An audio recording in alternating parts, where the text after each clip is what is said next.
নমস্কার, সাজো প্রকৃতির আরেকটা ভিডিওতে আপনাদের স্বাগত জানাই। আজকে যেই ফুলটা বানাচ্ছি সেটার নাম হলো কাঞ্চন ফুল। আমি কখনো কিন্তু এই ফুলটা চোখে দেখিনি এখনো পর্যন্ত। শুনে হয়তো একটু অবাক হলেন।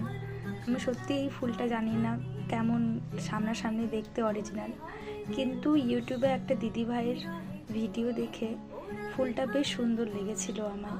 তার ভিডিও দেখে আমি ইন্সপায়ার হয়েই আমি এই ফুলটা বানানোর চেষ্টা করলাম। জানি না ঠিকঠাক মতন করতে পেরেছি কিনা। দিদিভাইটা কিন্তু এর থেকে আরও সুন্দর বানিয়েছে, তাই আমিও চেষ্টা করলাম ফুলটা বানানোর। আপনারা দেখে বলবেন কিন্তু কমেন্টে কেমন লেগেছে ফুলটা।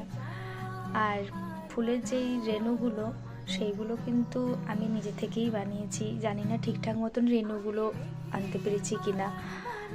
আমি কিন্তু এর আগে আরেকটা কাঞ্চন ফুল বানানোর চেষ্টা করেছিলাম, যেটা একদমই হয়নি।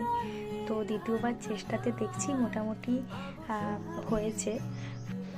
আপনারাই ভিডিও দেখে বলবেন ঠিকঠাক মতন ফুলটা শেপ আনতে পেরেছি কিনা। আর টার্সেল বানানোর আমি আরেকটা ভিডিও আপনাদেরকে দিয়ে দেবো। এই ভিডিওতে দিতে গেলে ভিডিওটা অনেকটাই বড় হয়ে যাবে, সেই কারণে আমি দিতে পারছি না টার্সেল বানানোর ভিডিওটা। আমি নিশ্চয়ই পরবর্তী একটা ভিডিওতে আমি টার্সেল বানানোর ভিডিওটা আপলোড করে দেবো। আর দেখতে দেখতে তো অনেকটাই হয়ে গেল কাজ। ফুলের কালার তো বলতে গেলে হয়ে এসেছে। কথা বলতে বলতে কতটা কাজ এগিয়ে গেল। আজকের মতন তাহলে এখানেই আসি, আবার পরবর্তী অন্য কোনো ভিডিওতে কথা হবে। আমার চ্যানেলটি একটু সাবস্ক্রাইব করতে ভুলবেন না, একটা লাইক এবং কমেন্ট করে দেবেন। ধন্যবাদ।